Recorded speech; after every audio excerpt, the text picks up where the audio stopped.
Chapter 181. From now on, all of Toussaint will call your name. Duchess Carolina Roberta advanced slowly from the nobles-only grandstand, flanked by her retinue of ladies-in-waiting. The crowd fell silent at once. Fringilla, walking behind the Duchess, cast Linn a look that plainly said, "Play along." The champion dropped to one knee, his right hand wrapped around the hilt of his sword, the blade planted in the earth as a sign of respect. The Duchess took the laurel wreath from Fringilla and placed it on Linn's head, then spoke loudly for everyone to hear. "I am honored to present this award to our brave and glorious champion," she proclaimed. He swore an oath in the name of the Lady of the Lake, and there is no doubt that that oath brought him this magnificent victory. He has shown incredible courage and strength, upheld honor and chivalry, and truly deserves the title of Knight Tournament Champion this year.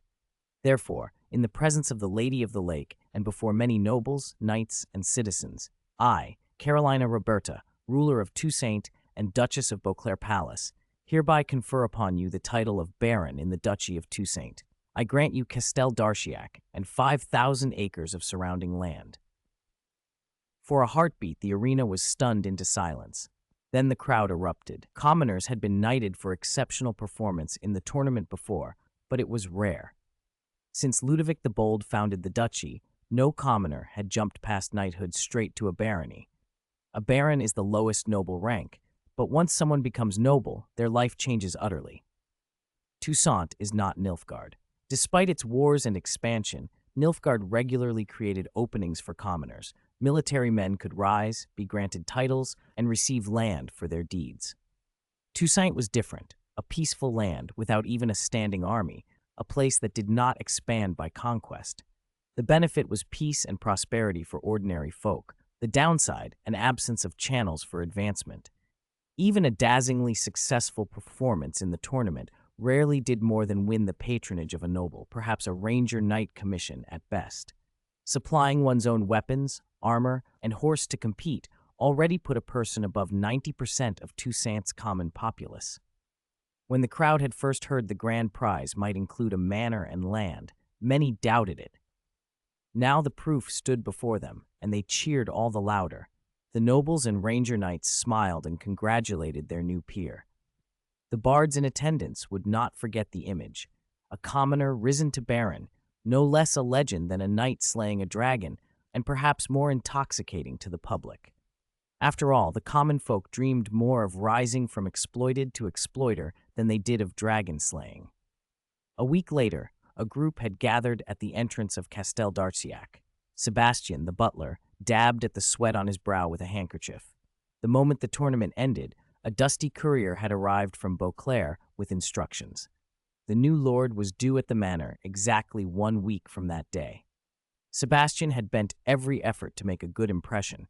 He'd even hurried to commission the new family banner, a roaring ice wolf, said to be the design chosen by the new lord himself. Sebastian was a true southerner. He'd never been north and had never seen an ice wolf, but he admitted the crest was striking. A sentinel at the watchtower suddenly shouted, "Someone's coming." They all straightened. In the distance, a group rode toward them. Leading was a young man on a black steed, handsome, black-haired, blue-eyed, bearing an air of nobility. He wore glossy black plate armor of obvious quality. A long sword hung at his hip. Behind him rode 2 companions, a witcher with milky white hair and 2 swords on his back, and a middle-aged man in the garb of a barber surgeon, his cloak carrying a faint scent of herbs. As they reached the manor gate, Sebastian and the assembled servants bowed.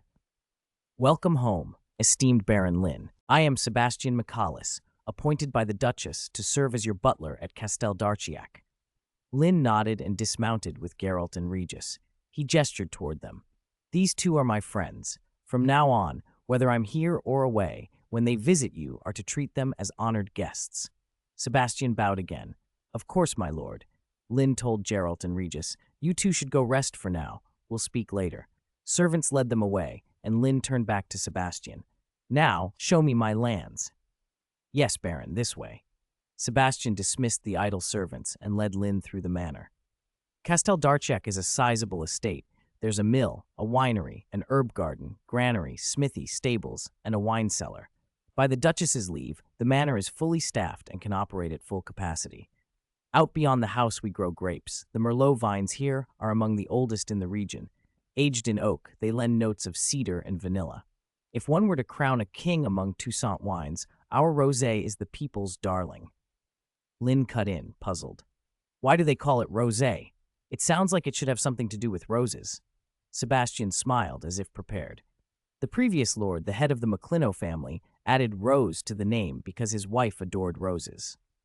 Linn waved him on. Sebastian continued. Aside from the manor itself, the roughly 5,000 acres around it belong to you. About 300 freemen live on your lands. They are your subjects. In peacetime, they pay taxes to you. In wartime, they are obliged to fight for you, though I advise modest expectations regarding their combat effectiveness. 5,000 acres was modest, on par in the north with a poor lord and thin income, but this was Toussaint. The climate was favorable, harvests bountiful, and wine sales added steady revenue. It was a far more comfortable position than a northern baron with the same acreage, and incomparably better than life as a witcher, who might be underpaid and underappreciated wherever he roamed. Linn and Sebastian rode the villages on the estate, inspecting holdings and hearing reports. Linn asked many practical questions. Sebastian answered confidently. By the day's end, Linn felt comfortable entrusting the day-to-day running of the lands to his new steward. Nobles in this era tended to have their affairs arranged by capable stewards and butlers. Without noble blood, no one in Toussaint could realistically hope to raise rebellion and expect legitimacy. That sort of unfairness existed back in his homeland as well. Across the narrow sea, the island nation valued lineage above all, and so-called justice tended to favor bloodlines and the established houses. By the time Linn returned to his house at Castel d'Archiac, Geralt and Regis were already on the verge of falling asleep from waiting. "How does it feel to be a lord?" Geralt asked. "I bet he's ecstatic. Otherwise he wouldn't have left us here for a whole day," Regis added. They were good men, but sometimes their tongues were cruel. "Stop making fun of me," Linn said.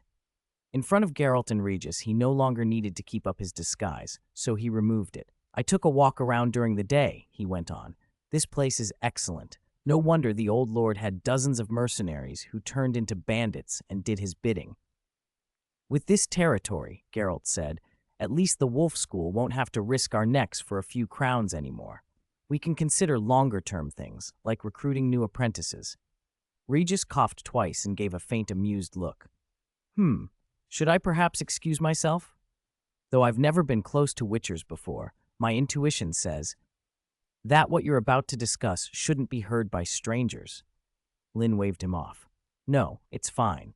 Regis, your centuries of herbal knowledge could help us improve the trial of the grasses. If you're willing, I'd like you to stay." So far, the Wolf School's trial of the grasses formula was the most complete among the Witcher schools.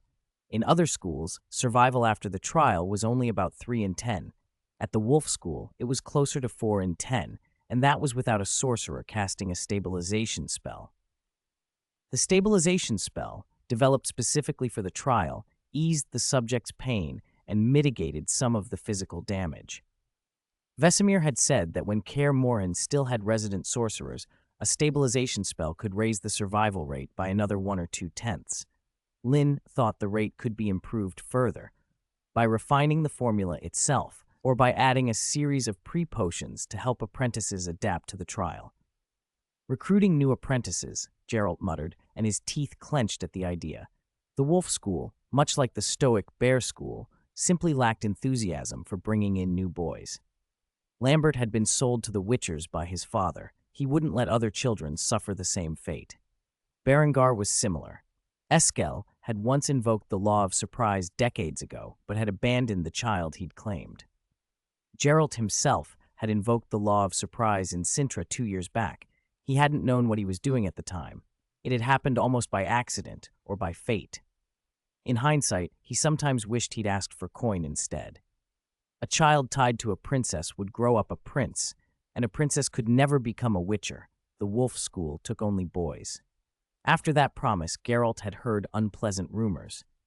Sintra's queen, Calanth, the lioness of Sintra, was desperate for a male heir, Nobles still preferred a king. All her hopes rested on her daughter, Pavetta.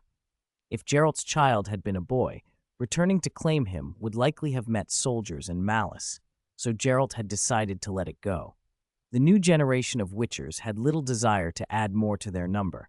They preferred to live out their own lives. Even the apprentice in the first Witcher's tale had been taken in by Vesemir, not Geralt and his fellows. Linn felt a sudden echo of familiarity and shook his head to clear it. He looked at the higher vampire. "Regis, what are your plans?" When they had first met in the kingdom of Brugge, they had been traveling together at Maximus's invitation to tend to an ailing duchess. Now the duchess had recovered, and there was no longer a reason for them to keep traveling together. Regis didn't answer immediately. Instead, he asked, "If you don't mind my asking first, Linn, do you intend to stay here and live as a noble?" Linn shook his head. "Of course not. There's much left to do. Once things here are settled, I'll return to the north." He hesitated, then added, "Regis, I have a suggestion. Take it or leave it, but would you consider moving your practice from Diffrin to Novigrad?" The higher vampire looked thoughtful. "I don't much like bustling places." "You wouldn't have to live in the city proper," Linn said. "You could set up in one of the villages just outside Novigrad. Many people who can't stand the city have settled there. The environment would be similar to Diffrin. More importantly, in Novigrad, you wouldn't be alone. You'd have friends." Linn's words brought a light to Regis's eyes. Diffrin held little for him anymore. As an elder being, he had few attachments and had long since lost interest in the things that once consumed his kind. Aside from Oriana, another higher vampire who was relatively mild, he had cut off most contact with his fellows. The blood-laced banquets of other higher vampires now made him nauseous. He could not touch the rich plasma without revulsion. His refusal to partake and his general distaste for vampire company had earned him the reputation of being boring, unsociable, incapable of reading a room. Ever since he had stopped drinking, Regis had lived in solitude. Traveling with Linn and the others over the past 2 or 3 months had renewed something in him. The journeys had been memorable, and more than that, Linn and his companions were all gifted and pleasant company. If he could, he did not want to part from them. After a moment of play-acting thought, Regis smiled and agreed. "Friends, you say? I must admit, that is a tempting idea. All right, when the time comes, I'll trouble you to help me find a suitable place for a shop." After a few days at Castel d'Artsiac, Linn, Geralt, and Regis left the estate. The title of Baron Brandon wasn't much use for intimidating troublemakers, but it could be extremely useful for other things. Investment, for one. Linn's grand plan would need far more capital than this small territory could provide. Once they returned to the north, he intended to found a merchant guild in Novigrad. Presenting himself as Baron Brandon of Toussaint would open doors a commoner could never access. Nobility still smoothed transactions. Northern nobles regarded the southern aristocracy more favorably than they did their own common merchants. Even if another northern war broke out, Toussaint's neutrality in the previous conflicts suggested that trade through its ports would remain relatively stable. More practically, Nilfgaardian goods had already shown how fragile northern handicraft industries could be. After the First Northern War, cheap Nilfgaardian products had poured in through ports in Mahakam, Weiden, Brugge, and Sidaris. The North couldn't compete with Nilfgaard's lower labor costs, and once too many cheap imports flooded the market, domestic crafts were devastated. The kings couldn't simply close the borders. Merchants who profited from trade would resist fiercely. Merchants cared about profit, not politics. All of this meant Linn's noble status in Toussaint was an asset with few downsides. 2 things remained to do in Toussaint. The first was to recover Grandmaster-level equipment schematics from 3 Witcher schools, schematics that had been lost in the duchy for various reasons. The second was to track down knowledge closely tied to Witchers themselves, a method of secondary mutation, the crucial key that might finally free Witchers from the shame of being vulnerable to pitchforks. Once those tasks were completed, Linn would have no reason to linger in Toussaint and could return north. He preferred to take things step by step. He didn't intend to collect all 3 Grandmaster schematics personally, so he arranged help. Outside Beauclair, he found a campsite where Letho had been waiting and met two other Viper School witchers, Ox and Seret. Letho used the Viper School's discreet means of communication to summon them. They had fled Nilfgaard with him and ended up in Toussaint. The three of them were as close as any witcher trio could be. Though neither Ox nor Seret trusted the job entirely, they had never seen a witcher who could afford to employ others, much less a witcher boss. They trusted Letho and accepted. They camped out of necessity. Staying in inns was too costly. Linn recognized Ox and Seret at a glance. After the customary greetings, he produced two prepared bags from his runic leather pouch, one small, one large, and tossed them to the trio. The smaller held 900 orens. The larger contained advanced elixirs and a supply of alchemical bombs Linn had made himself. "This is your first month's pay and the tools you'll need," he said. "First thing I need is for you to go to 3 locations I'll tell you and retrieve the lost Grandmaster schematics." The Viper Witcher's expressions changed. Their faces betrayed surprise despite their reserved demeanors. Grandmaster-level schematics, like a school's trial of the grasses formula, were among a Witcher school's most treasured secrets. Letho, for instance, carried the Viper School's Grandmaster schematics and its trial formula. How had schematics from any school ended up in Toussaint? The idea seemed impossible. Still, Linn had paid them up front and had been candid about the risks. With pay and supplies in hand, Letho, Ox, and Seret accepted the task. That matter settled, Linn turned to the second and more personal task. He planned to go search for the method of secondary mutation, and he wanted Geralt with him. After the trial of the grasses, a Witcher's physical mutation was essentially complete. They could train, gain experience, learn more signs, and broaden connections, but their bodies largely stopped progressing. Different schools used different mutagens in the trial elixirs, so Witchers of each school diverged in physical traits. The Cat School traded signs for incredible speed. The Bear School could carry heavy armor effortlessly and favored powerful, crushing blows. The Griffin School specialized in signs, more sustained and potent than those of most other schools. The Viper School, like the Cat School, prized agility, but their true strength lay in poisons. Viper Witchers developed a variety of toxins for different foes and treated their blades with unique oils and venoms so that even a light scratch could start a death clock. Those differing mutagens also meant that even witches who trained the same could emerge with unequal abilities.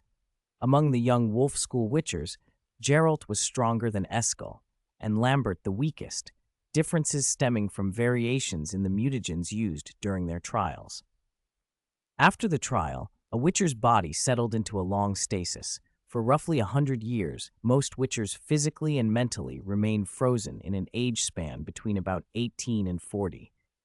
Secondary mutation, as the name implied, would break that stasis and allow the body to mutate again.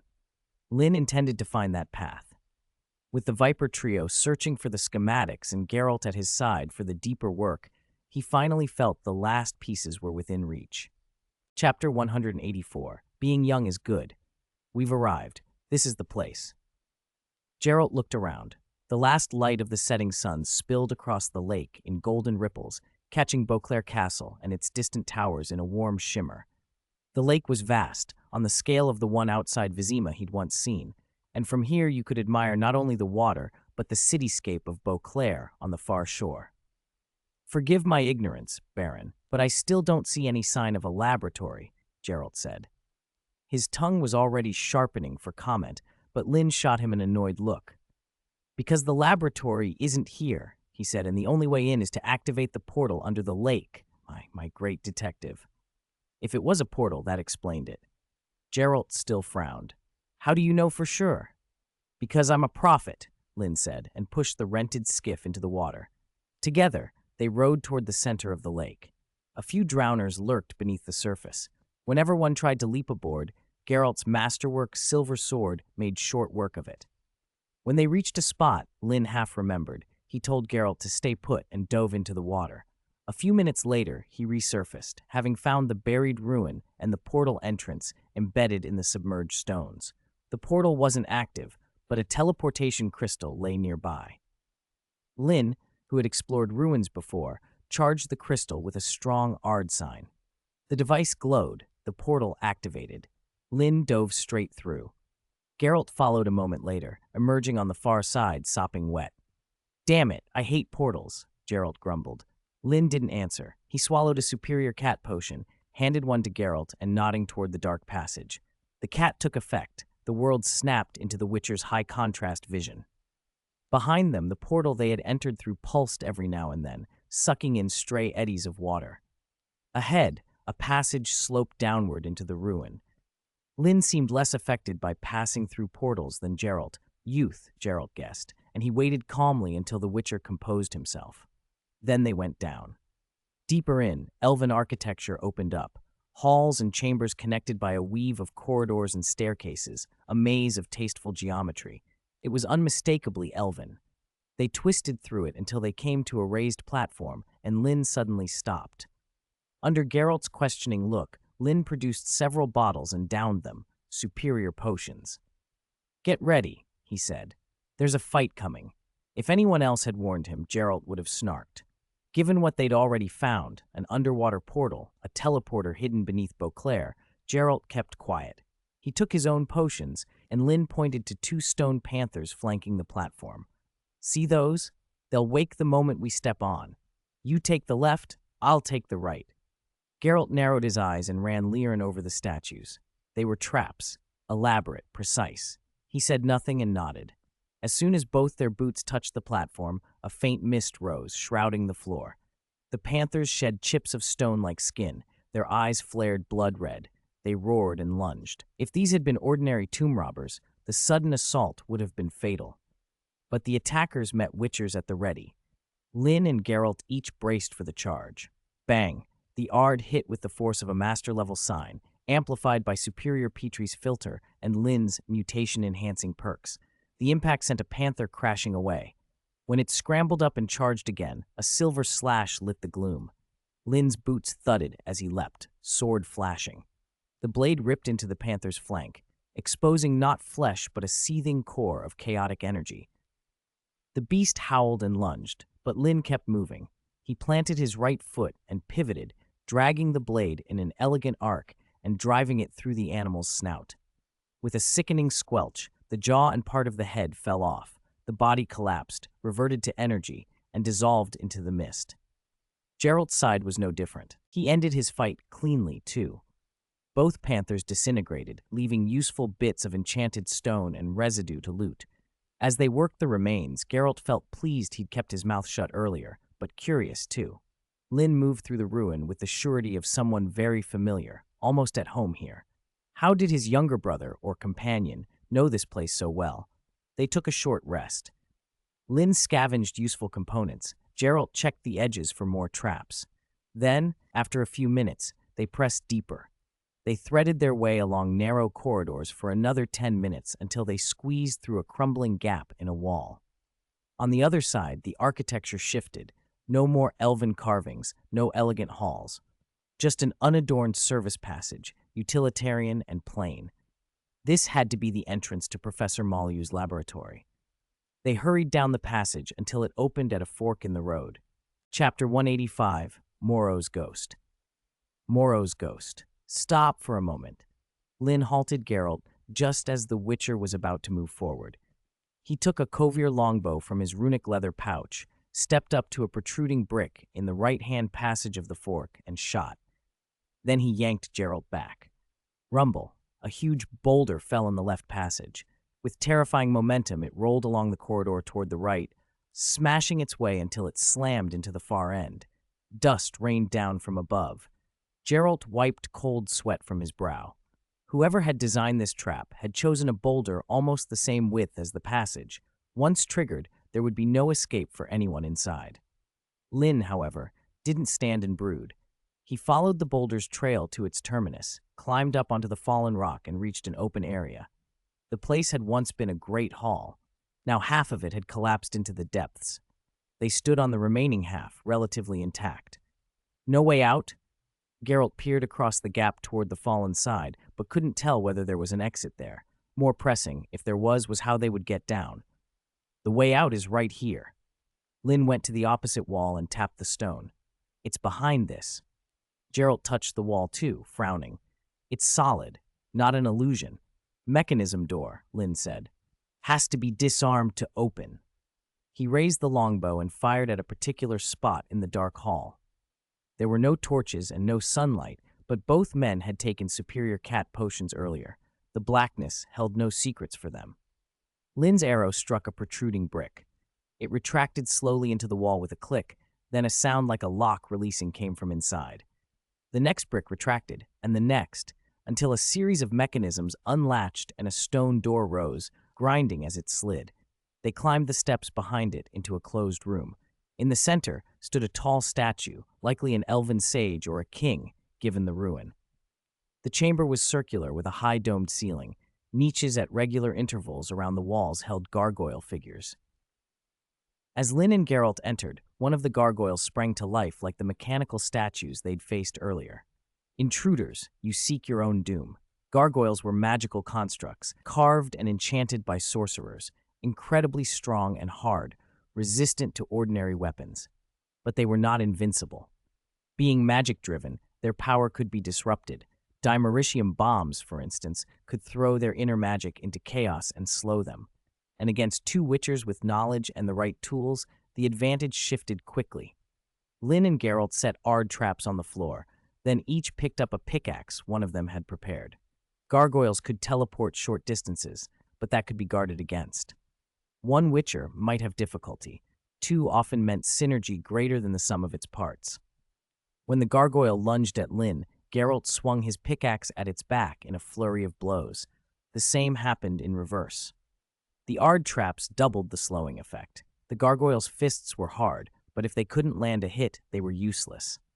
Before long, the animated stone collapsed into a heap. "Does this room need another mechanism to open?" Geralt asked after wiping his blade, eyes sweeping the walls for protruding stones. Linn walked to the fallen gargoyle. It was clearly specially built. With a twist and a click, he popped its foot free. He set the foot on a stone platform before the statue. Rumble. The platform sank. A portal opened in the wall. Geralt went pale. "I truly hate portals." Not one portal appeared. Portals opened on the first, second, and third tiers of the chamber. The White Wolf drained of color. With so many portals, only one would lead where they needed, others would send them in circles or somewhere worse. Trying them all would waste too much time. Geralt looked at Linn like a man seeking a lifeline. "Linn, you know which portal to take, don't you?" Linn, who had shown a deep familiarity with the ruin, ready for ambushes, adept at unlocking mechanisms, smiled faintly. If Lambert had been there, Linn might have teased him. With Geralt, he would not. "Follow me." He oriented himself and confidently took the lead. They stepped through portals twice.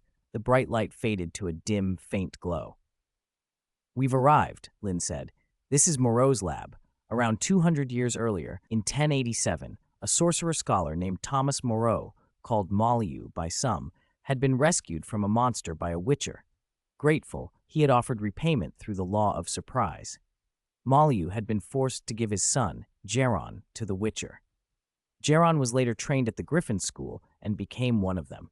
Obsessed with regaining what he'd lost, Molyneux devoted himself to researching how to reverse witcher mutations. He set up a secret lab in Toussaint's Valley of Nine around 1102, pouring himself into mutation research. His experiments on creatures like giant centipedes and on living humans brought many failures. In 1121, confident enough to try, he lured Geron back with a lucrative contract. But Geron, a Griffin witcher who had always resented his father, refused. In desperation, Molyneux temporarily paralyzed Geron with magic, imprisoned him in a secret spot under Kaer Morhen, accessible only by portal, and left a golem to guard him, hoping time would make Geron understand. In the end, Molyneux's treatments not only failed to reverse mutations, but seemed to enhance them. Broken, he returned to his wife Lydia and died soon after, buried in Olemos Cemetery south of Beauclair with his journals. His tomb, it was said, bore an elder speech line: "Redemption is not in Dal Navid, but in our hearts, giving glory to Eredin." That was the story as they knew it. But the moment Linn and Geralt stepped into Molyneux's secret laboratory, a shriek cut through the dim light. A figure glowed in eerie green and lunged at them without warning, its claws, glinting cold even beneath the oil lamps, aimed to rip Geralt open. Linn thrust out a hand. An invisible blast of air knocked Geralt back, narrowly avoiding the claws. The Wraith's attack failed, and its hatred snapped toward Linn. Linn did not draw his master-grade silver sword. Instead, he spun his wrist and produced a high-grade moon dust bomb, which he hurled at the specter. Bang! The bomb detonated on the Wraith, showering it in shimmering moon dust. The thing screamed as if in agony. Where it had been half real and half ghostly, the moon dust forced it into partial corporeality, allowing the Witchers a chance to fight it properly. Chapter 186. Disappear with the butterflies, the phantoms of the past. Whoosh! The master-level silver sword slid from its scabbard. Linn stomped his foot hard, launching himself into the air and spinning like an acrobat. He struck the Wraith with everything he had. The ethereal skeleton split as if thrown into a meat grinder, bones spraying in all directions, then collapsed into a crackling green flame and dissipated. Linn backflipped to avoid a final claw swipe. The Wraith flickered into green fire and vanished from the world. Geralt rushed over with his sword drawn, but the fight was already over. He crouched where the Wraith had been and frowned. What was that? A victim who died here? This place was a laboratory for live experiments. Cells to hold test subjects were the least likely thing to be missing. Maliu's lab was no different. The largest area had been devoted to holding victims. One corpse still sat chained to an experiment table, its face frozen in the agony of death. No, Linn said. It wasn't a random victim. That was Maliu. Though decayed beyond recognition, the Wraith's face had matched Maliu as Linn remembered him. There were too many unknowns in this world. Curses, for example. In the novels, there was Nivellen, cursed to become a monster in human skin, who, despite his mischief, gained comforts, food, wine, clothes, even hot water and soap, without cost. Some might envy him. In The Witcher 3, there was a pirate named Morkvarg who became a monster too, but far worse off. He suffered endless hunger and had none of Nivellen's advantages. In the game, when Geralt, the White Wolf, visited this secret laboratory, Thomas Moreau's Wraith was gone. That may be because we are 20 years earlier than the game's events. By the time of the game, the Wraith had already dissipated. Obsessions can bind a soul to the world after death, but sooner or later, even the most persistent Wraith fades. Waiting for that to happen naturally could take centuries, which is why Witchers are sometimes called in to eliminate them. Whatever the origin of this Wraith, it was gone now, and there were other things to do. They began a meticulous search of the laboratory.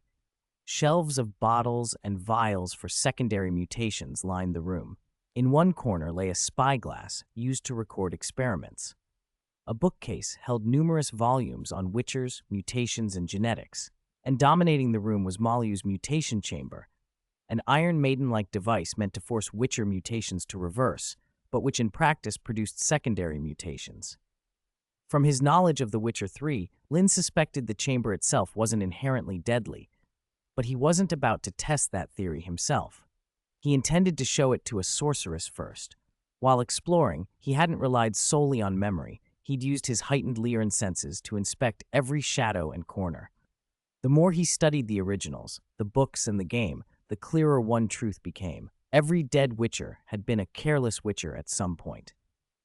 Putting the risks aside, Maliu's work revealed an important fact. Witcher research had not reached its limits. Maliu had not been a core member of the Brotherhood of Sorcerers, nor a professor at Ban Ard. He didn't have institutional funding. Working with his own resources, he had managed to carry out research into secondary mutations. That implied that, despite Witcher's centuries of existence, research on them had stagnated for generations. As had been mentioned at Kaer Morhen, the sorcerers who first created Witchers found they lacked the sorcerer's spellcasting skill and considered them flawed. The Brotherhood cut support for the Witcher project. After figures like Alzur and Cosimo left, no sorcerer had continued serious research. Linn concluded the Trial of the Grasses still had room for improvement. After rifling through everything, Linn began packing the lab's findings into his runic leather bag. The bag was large. He could bring anything that might be useful. Geralt watched him stuff equipment and tomes away like a squirrel. "So that iron coffin, this torture device, is the chamber for secondary mutation?" he asked. "Yes," Linn replied. Molyu meant to use it to turn his son back into an ordinary man, but it instead enhanced him further. Seems he gave up in despair, Geralt said, but his obsession must have pulled him back to this place after death. It worked on his son, but to be safe, I want a sorceress to examine it first. Linn looked up.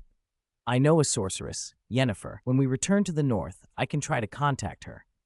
Linn was just slipping the last item into the bag when he added casually, what a coincidence. There's another sorceress I know. Triss Merigold. Geralt's face went pale. He immediately waved his hands in a panic. No, Yennefer first. If you go to someone else before telling her, she won't just refuse, she'll mock us for it. Really? Linn asked, surprised. Geralt met the ceiling and said in a solemn, almost reverent tone, do you know what an abacus is? Yes, Linn said. The counting frame merchants use. Once, Geralt said, I angered Yen. She made me meditate, on my knees, on an abacus. Linn inhaled sharply, half laughing, half relieved. He felt strangely fortunate that he preferred Triss. When Linn returned, he did not go with Geralt. He headed straight for the campsite where Letho and the others were staying. He found, to his surprise, another man already there, a man in his 30s or 40s, brown hair, an unremarkable face, clad in a battered set of Griffin school armor. The newcomer tensed at the sight of an outsider, but when he glimpsed Linn's golden, vertical pupils and the wolf school medallion hanging from his neck, his posture immediately softened. Another witcher, then. Welcome. I've got some extra rations. If you don't mind, I could share. The man smiled, and a griffin medallion swung at his throat. It explained his friendliness. Geralt had once told Linn a story about stumbling upon a bear school camp during a hard winter. Hungry, exhausted, no village in sight, he came upon an open-air bear school camp. Not only did they refuse to share food, they'd threatened him to leave at once or face the consequences. Geralt never told it with bitterness. He spoke of it matter-of-factly. The bear school's trial of the grasses left its members stronger, but emotionally blunted, cold in ways that made them seem almost inhuman. They were extreme. That same detachment made them sometimes abandon their strongholds rather than defend them, and left them with little contact among themselves. At the other end of the scale stood the Griffin School, noble, selfless, the closest to the founding ideals of the Witcher orders. Thank you. I won't be polite then. Linn sat down beside the man. I'm Linn of the Wolf School. George Kagan of the Griffin School. He inclined his head. George blinked then in surprise. Wait, are you? Letho, who had been quietly watching, spoke up. Yes, this is the Witcher you wanted to meet. He's our employer. Linn noticed the look that passed between Letho and George and smiled. Letho, aren't you going to tell him how you met? Letho obliged. From his account, Linn pieced together the essentials. After Linn had told them where the 3 lost Griffin School Grandmaster equipment diagrams were, the 3 Witchers split up, each heading to a different location. Letho's trail led him to Corvo Bianco, the same place George had been searching. Their goals matched, so when they bumped into one another, they teamed up. That night, they slipped into Corvo Bianco. Creating a sizable disturbance was easy. The local bandits, undisciplined and quick to panic, assumed they were being attacked by the Toussaint Ranger Knights and the Duchy Guard and fled. Letho and George didn't bother chasing them. Their mission was the diagrams. They found a secret portal beneath Corvo Bianco and there discovered the Griffin School's remaining Grandmaster equipment diagrams. Finding them solved one problem and raised another. The Griffin School had lost 6 diagrams in total, scattered between 2 sites, Fort Usar and Corvo Bianco. Letho had already recovered 3 at Fort Usar earlier. Letho and George had now recovered the other 3. That left the question of ownership and division, not a trivial matter among Witchers. Were these the Cat School or Bear School involved? It might have ended in fists and blood. But George, a Griffin, preferred diplomacy. When George learned that Letho had an employer and that the employer was also a Witcher, he wanted to meet him. Letho had a good impression of George, noble, level-headed, a man even a Ranger Knight might admire. Letho knew how important a school's Grandmaster diagrams were. If he'd been in George's position, he might not have behaved as calmly. So Letho brought George along. Meeting Linn surprised George. He'd expected some aged elder, a Grandmaster's contemporary, but instead found a young Witcher. Linn listened to George's concern and answered plainly, "Since these diagrams belong to the Griffin School, they ought to be returned to their rightful owners." George's face lit up. "Thank you. I thought this was going to be difficult." "I have only one condition." Linn said it lightly. George blinked. He knew nothing came for free, but he still answered, "If it's within my power and not against the Witcher Code or knightly honor, I'll do what I can." Linn waved his hand. "It's nothing dangerous. I only ask to make a copy of the diagrams before they're returned." George hesitated a moment, then nodded. "Very well. I won't object." Linn smiled. "And I won't let you leave empty-handed. If you don't have urgent business, I happen to know a master blacksmith in Toussaint who can forge you a full set of Griffin Grandmaster armor free of charge." George's eyes widened. "You're serious?" He was wearing a decent but tattered set now. Grants and nobles might afford a Grandmaster set, but for a traveling witcher the cost was astronomical. George hadn't dared hope. "I'm not joking," Linn said. "But you should know it takes time to forge Grandmaster gear, and the smith intends to leave Toussaint for Novigrad soon." George spread his hands. "Call me George. No need for formality. I don't have anything pressing. Why not go with you to Novigrad?" The offer was irresistible. The diagrams would be returned, he'd get copies, and he might receive an entire new set of Grandmaster armor. He accepted without hesitation. Linn pretended to be surprised. George's joy was plain. Letho, watching the exchange, put a hand over his face in resignation, blissfully unaware that George had just climbed aboard a pirate ship of his own making. Chapter 188. This is a magical world. "Baron, Lady Fringilla Vigo is here to see you." When Linn returned to Castel d'Artsiac after changing his disguise, Sebastian, the butler, informed him quietly. "Lady Fringilla, where is she now? Is she still at the manor?" "Yes, I've had her put in a guest room. Shall I bring her into the reception room now?" "Do so." Linn didn't know why Fringilla had come, but since she was here, there was no harm in receiving her. A gentleman couldn't simply barge in on a lady, though, so he took a quick bath, changed into a formal noble's outfit, and went to the reception room. Sebastian hovered dutifully behind them, guiding the sorceress through the manor's features and the surrounding scenery so she wouldn't feel kept waiting. "You've done well, Sebastian," Linn said, and the butler bowed deeply before leaving and closing the door. Fringilla crossed one leg and inclined her head. "I won't bother with pleasantries. You wouldn't enjoy them. I'll get to the point." "Baron, I came at someone's request. You promised her something, but you failed to deliver." Linn frowned. "Who are you talking about? I don't recall." Fringilla chuckled. "The Baron truly is a busy man with a short memory. Oriana of Beauclair. Do you remember her now? She said you once promised to visit her later, and you left a lady waiting for a very long time," Fringilla went on. "You even forgot about it until I reminded you." Linn's expression shifted as realization hit.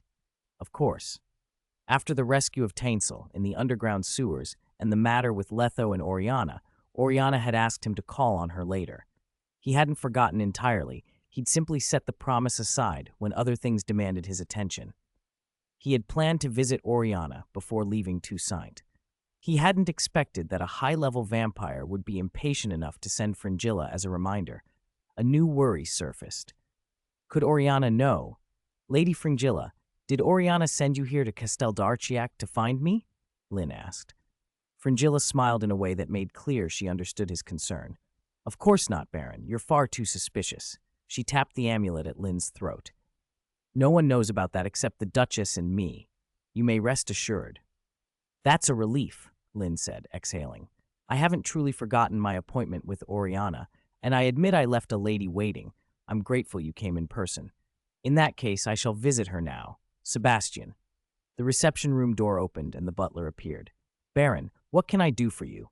"Fetch 2 barrels of the oldest rosé from the cellar." "Yes, Baron." After Sebastian left, a small gleam came into Fringilla's eyes. Outsiders only know the East, but only a Toussaint native can truly appreciate the unique charm of rosé wine. "This wine of yours is no less fine than any from the East. Oriana is fortunate to taste such a vintage. 2 barrels, no less," she added. Linn allowed himself a faint smile at the praise from a court sorceress. "No, those 2 barrels are for you, beautiful Lady Fringilla. Thank you for making this special trip." They rode to Beauclair. Halfway there, Linn slipped back into his witcher leathers. At Oriana's house, a servant met them at the gate. "Baron, Lady Fringilla, my mistress had an urgent matter and is currently out. She did say, though, that if you two arrived, you should wait in the reception room. She'll return very soon." Fringilla's lips tightened. She was a dignified court sorceress who had come at Oriana's behest out of courtesy. It rankled to be left waiting. An urgent matter, whatever could be so pressing? Linn didn't dwell. He had a good guess. Oriana was a high-level vampire who had lived in seclusion in Toussaint for centuries. Unlike abstinent vampires such as Detlef or Regis, she was sanguivorous.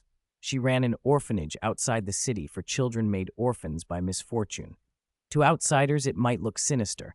These children were her blood source, but without Oriana, they would likely have met a far worse fate. They lived and were cared for. They did not complain much. This world was rarely black and white. Even Geralt had learned that sometimes the real monsters were not what they seemed, and sometimes monsters could show more humanity than humans. It was a strange, magical world. The servant showed them to a reception room, set out refreshments and tea, and departed. Linn rubbed the amulet at his neck. He did not know what had motivated Fringilla to give him such a valuable magical item, but he was not the type to exploit a gift. He had already planned a return present for the sorceress, and this was the moment to offer it. While they waited, Linn told Fringilla about Pregmon's so-called miracles. Pregmon had come to Toussaint preaching the faith of Rebio Da, but beneath the piety was a clear scheme to line his pockets. He conned common folk and nobles alike. If Linn's memory served, Pregmon intended to petition Duchess Anna Henrietta, Carolbertha in some circles, to fund an enormous statue of Rebio Da, and the Duchess would probably have obliged, diverting ducal funds to the project. But the statue would never be built. Pregmon's miracles would be exposed and he'd vanish with the money, leaving the faithful discredited and ostracized. Linn had no desire to elevate the Lady of the Lake by dragging another faith through the mud. Rebio Da's philosophy, spread wisdom and save living beings, overlapped with Melitel's teachings in the north, which preached love and peace. The true followers of Rebio Da were kind people. Their faith did not deserve to be betrayed. He intended that Pregmon's fraud be stopped without crushing the sincere believers. When Linn finished, Fringilla listened, eyes narrowed. She knew the name. Pregmon had lately been the talk of Toussaint, but she hadn't witnessed any miracles herself. What Linn described in careful detail painted Pregmon unmistakably as a con man from start to finish. As a sorceress and a native of Toussaint, a Vigo of the old noble house, she did not want her countrymen fooled. She accepted Linn's disclosure gratefully. Linn's return gift to Fringilla, then, was the truth about Pregmon, a well-timed offering to a fellow native who could act on it. As evening fell, a servant at last arrived in the reception room and apologetically announced that Oriana had returned. The two of them went to the dining hall, now lit by a forest of candles that chased away the last of the dusk. The vast long table groaned under a lavish feast, the like of which common folk never saw. Oriana, immaculate in her dress, smiled and bade them sit. They ate in near silence. Only the faint clink of cutlery and the muted sounds of chewing broke the hush. It was not until near the end of the meal that Oriana set down her knife and fork, dabbed her mouth with a napkin, and asked, "Master Linn, what do you think of Toussaint?" Linn put down his utensils as well. "Before I came to Toussaint, I always thought of it as a second home, though I had never seen it. Now that I've been here, I find I was right. It is a country out of a fairy tale, just as the books say." He did not flatter. He meant it. Toussaint had its share of low characters, like anywhere, but by and large its people were better than those in the north. Despite the 3 northern wars that would later ravage the continent, Toussaint had somehow remained untouched each time. In a world of ruined battlements and broken fields, it was a haven of peace and calm, almost paradisiacal. Linn's experience in his previous life taught him that such idylls seldom last forever, and that you could not always outsource national defense. But by the end of the Witcher's tale, he knew the people of Toussaint had lived well. A pleased smile lit Oriana's face as she swirled the wine in her glass. "Since you speak so highly of it, have you ever thought of settling down in Toussaint?" Settle? Linn hadn't expected that. He had imagined many reasons for being summoned, but not this. That a lady of Oriana's standing, aware he was a witcher, would want him to remain suggested either supreme confidence that he wouldn't uncover her secrets or some other motive. He considered and answered, "Levelly, Madam, the bandit problem in Toussaint has been dealt with, and the ranger knights who left the duchy have returned. With them here, Toussaint is secure. Moreover, precisely because Toussaint has so little war, there are far fewer monsters within the duchy than in the north, where petty conflicts keep creating more." He paused. "As you know, witchers make their living hunting monsters. If the monsters are gone, witchers cannot survive." He sighed inwardly. No wonder, over the past centuries and through the upheavals on the continent, there had never been a nation ruled by sorcerers. Even the great sorcerers, Cosimo and Alzur, creators of the Witchers, had shown little political shrewdness.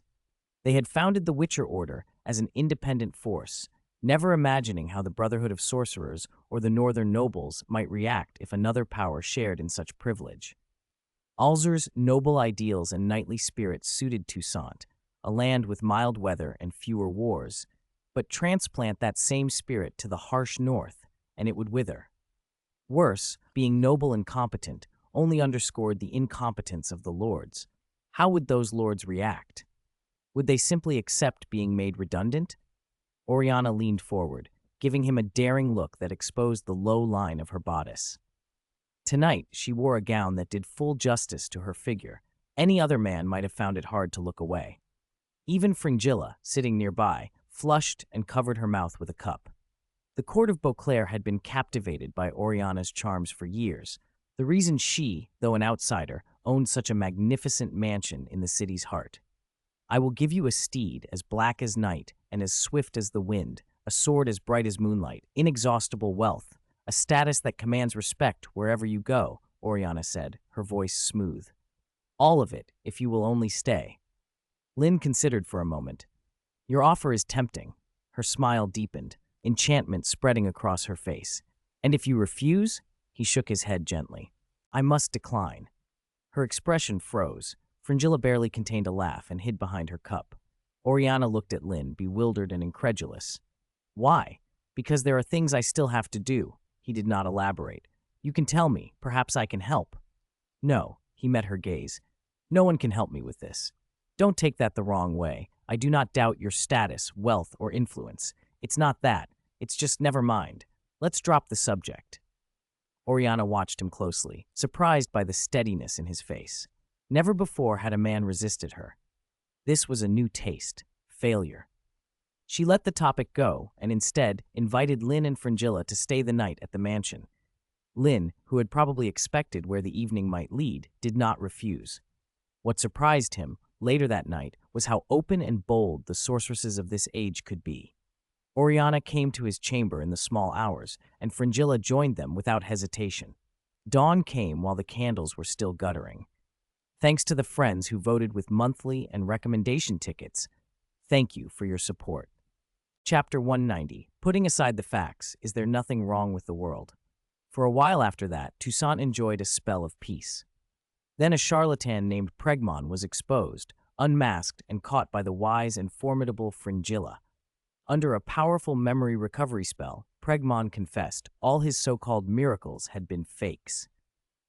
The citizens of Toussaint were furious. Pregmon had swindled too many people, from nobles to commoners. Almost everyone had fallen for his tricks.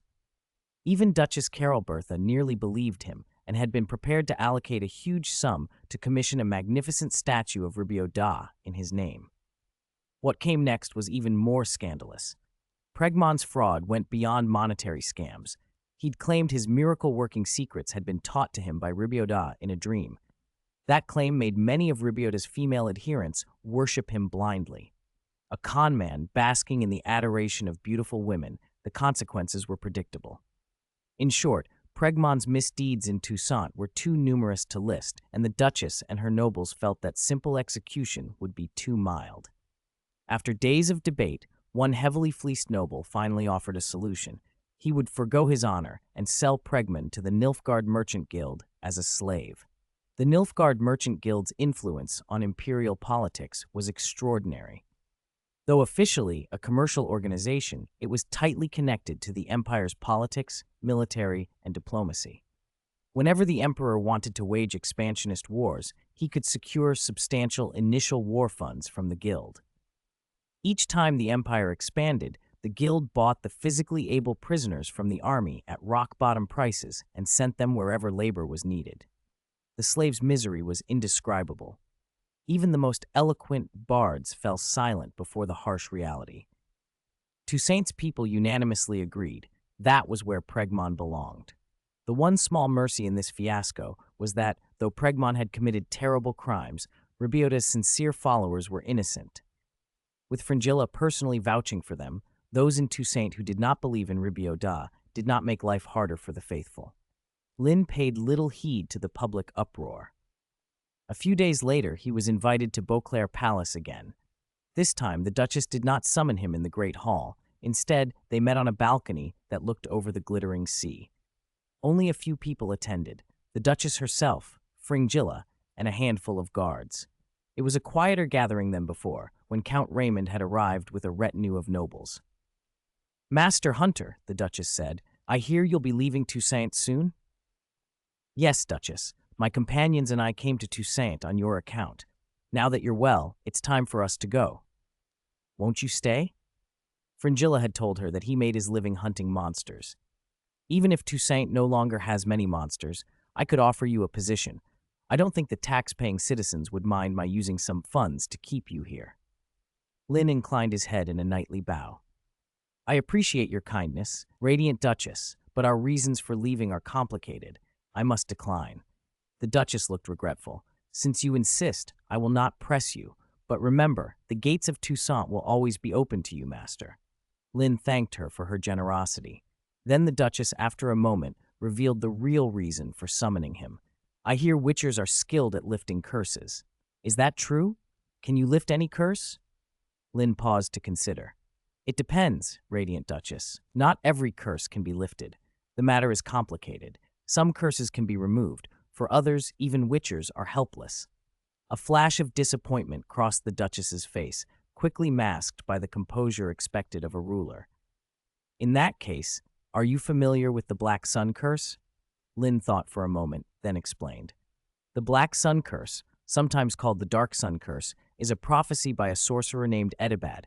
He foretold that human civilization would ultimately be destroyed by 60 girls born during or after a certain solar eclipse. The Duchess' expression turned eager. "Then can you lift the Black Sun Curse?" Linn's answer was immediate. No. He believed the Black Sun Curse most likely did not exist. Things that don't exist cannot be lifted. His reasoning was straightforward. During Geralt's career, witchers had encountered 3 so-called Children of Calamity. One would later be Duchess Carol Bertha's granddaughter, Sienna, who would wreak havoc in Beauclair more than 20 years hence. Another was Deidre Adamin, Eskel's child of surprise, a princess of Kangongen, and the third was Renfrey, a princess of the small northern kingdom of Creedon. Beyond those 3, dozens of girls from wealthy or noble families were seized, murdered, and dissected by the Brotherhood of Sorcerers. The sorcerers found nothing unusual in them. They appeared no different from ordinary girls. That presented a paradox. Witchers already possess physical qualities only slightly superior to regular humans. After dissection, their organs reveal notable differences. Sorcerers and sorceresses, altered by magic, also show bodily distinctions. Yet these Children of Calamity, alleged to possess world-destroying power beyond even legendary sorcerers, displayed no physical anomaly at all. What was going on? Then there was Benefica, ruler of Targor County, also named a Child of Calamity, bearing the Black Sun Curse. Although she hadn't destroyed the world, Targor was crowded with crosses, each driven by those who had wronged her in the past. Why didn't the Brotherhood of Sorcerers flatten Targor as they once did to the Witcher stronghold? No matter how many defenders held Targor, they wouldn't withstand the combined magic of multiple sorcerers. So why didn't the Brotherhood act? Linn knew the answer. Benefica was not a powerless girl. She was noble-born, a member of the ruling class, and now a powerful ruler in her own right. She was one of their own, the same echelon as great kings and northern nobles. If the Brotherhood had dared to destroy Targor City in the name of saving the world, the North would have risen in boycott and isolation the next day. The Brotherhood's standing would plummet. They would become pariahs, reviled like witchers. When a child of calamity was merely a young woman from a wealthy household or a princess with no real power, the Brotherhood could imprison or kill her under the guise of salvation. Wealthy houses and royal families had options. Losing one daughter could be endured. But once a child of calamity gained power, the calculus shifted. She was no longer a helpless lamb, but a lion at the head of her pride. At that point, the Brotherhood could only pretend Eredin's prophecy didn't exist. There was another complication. The world was vast, not limited to this continent. Beyond the sea lay lands like Ophir and Zangweba. Nilfgaard, Zarakan, and other powers lay beyond the Blue Mountains. The Brotherhood's influence at best reached the south bank of the Yaruga River, Sintra, and Toussaint. They could not control Nilfgaard, Zarakan, Ophir, or Zangweba. So what of the prophecy's scope? If a solar eclipse produced cursed girls only in the north, did no one else across the sea bear the black sun? If the prophecy was global, why had the world not been destroyed when so many children of calamity lived and did not unleash apocalypse? Linn would go further. If such a vast world could be destroyed by a single girl born during an eclipse, what would that say about the world itself? Even if a child of calamity could truly trigger doom, and even if that doom was almost entirely their doing, does the world bear no responsibility at all? Chapter 191, Children Who Are Not Loved Will Grow Up to Be Monsters, Part 1. Linn's view on the Black Sun curse matched Geralt's. In a world where gods truly exist, prophecy is possible. But Eredin's prophecy wasn't prophecy at all. It was a lunatic's rant, and the Brotherhood of Sorcerers had used it. True prophecies have rhyme and reason. Eredin's pronouncements had neither. The so-called prophecy was a tool. The Brotherhood pushed Eredin forward to sow panic, break alliances, undermine noble marriages, and unsettle the order of nations so they could profit. The reason the Black Sun curse spread like a plague was the Brotherhood's covert assistance. They propped Eredin up, letting him create hysteria. If later people discovered there was no real curse, they would blame Eredin. The Brotherhood would remain above suspicion. They lacked the courage to save the world, but had no shame using the name of salvation for their own gain. As for Sienna, it wasn't the Black Sun curse that drove her mad. It was a tragic childhood compounded by the hardships of exile. People born into darkness who still yearn for light are rare. Naruto Uzumaki is an exception. Most follow an old elven saying, "Children who are not loved will grow up to be monsters." When Duchess Carolbertha learned from Linn that he could not undo what had already been done, disappointment wiped across her face. Linn, feigning ignorance to buy time, asked quietly, "Your Grace, is someone in the palace afflicted by the Black Sun curse?" "It's Sienna," said the court sorceress Fringilla. "Sienna? She is the Duchess's granddaughter. By primogeniture, she would inherit Toussaint, but she didn't have to finish." Linn understood. Deirdre and Renfri had suffered the same fate. Even noble birth meant nothing if you were labeled a child of the curse. Identified as such, you were stripped of inheritance and status. "Hunter Master Linn, you are from the north. I have heard that northerners kill girls with the Black Sun curse, or lock them in towers and abuse them," the Duchess asked. Linn nodded. "Yes. Is there no other way?" "There is." Linn remembered the original story. After Sienna was exiled from Toussaint, she lived alone for years, the same fate Deirdre and Renfri had endured. If Benefica had enough power to make the Brotherhood cautious, why hadn't these 3 girls been seized? Did the Order not want to take them, or simply could not? Girls born during an eclipse are physically ordinary, no second heart, no third lung. Even the Brotherhood couldn't locate someone from a name alone. Magic couldn't reliably find a single person in a world of millions. An eclipse lasts only minutes or hours. If the parents concealed the birth time, the Brotherhood had no way to prove anything. Whether a child was branded a child of calamity depended entirely on the parents' choice. "There is a way," Linn said. "Don't tell anyone the child was born during an eclipse. Treat her like a normal child. If she is raised as any other child, she will grow up like one." Duchess Carolbertha and Fringilla exchanged stunned looks. The Witcher's answer was surprisingly ordinary. The Duchess smiled bitterly. "Hunter Master, if only you had decant 10 years sooner." When Sienna was born, the Duchess's husband, the prince, was still alive. He ignored Fringilla's advice and the Duchess's pleas, and instead summoned the Brotherhood. They responded quickly and sent a sorcerer who, citing Edibad's prophecy, declared Sienna a child of calamity who might one day destroy the world. The sorcerer promised to return on Sienna's 11th birthday and take the child. Despite the Duchess's desperate attempts to hide the truth, word of the Brotherhood's visit and Sienna's condemned birth spread across Toussaint. Nobles and commoners alike were inflamed. Had the populace not expected the Brotherhood to eventually take the scourge, a rebellion might have broken out. Palace guards, servants, and attendants stopped treating Sienna as a normal princess. The result was that she never received love or care. Sienna was now 10. Her 11th birthday was only days away. The prince was dead. As the ruling duchess, Carolbertha could, in theory, refuse the Brotherhood entry and keep her granddaughter. But doing so would spark outrage throughout Toussaint, from nobles to commoners. Toussaint's fairy-tale reputation did not mean there was no ambition or intrigue. Ludovic the Bold, the first duke, had used scheming to take this land. The Duchess knew well how quickly allies could turn and how dangerous a civil backlash could be. If she defied the Brotherhood, an uprising was likely. Even those knights and nobles who had supported her might rise against her. So the Duchess's only hope was to find a loyal, dependable protector for Sienna. "I heard witchers take children by the law of surprise and train them," the Duchess mused, almost to herself. She didn't know whether suggesting that was prudent. Sienna had never known affection, but she had been fed and clothed. A witcher's life was notoriously bleak, full of hardship and scorn. If the Duchess could choose, she would not wish such a life on her granddaughter. Yet, however grim the life of a witcher might be, it was better than a lifetime locked away in a tower. Duchess Carolbertha had once, by accident, stumbled into the laboratory of Atorius, the illusionist and Fringilla's uncle. To test and refine his magic, Atorius had taken countless animals and used them as subjects for his experiments. The sight had shaken her.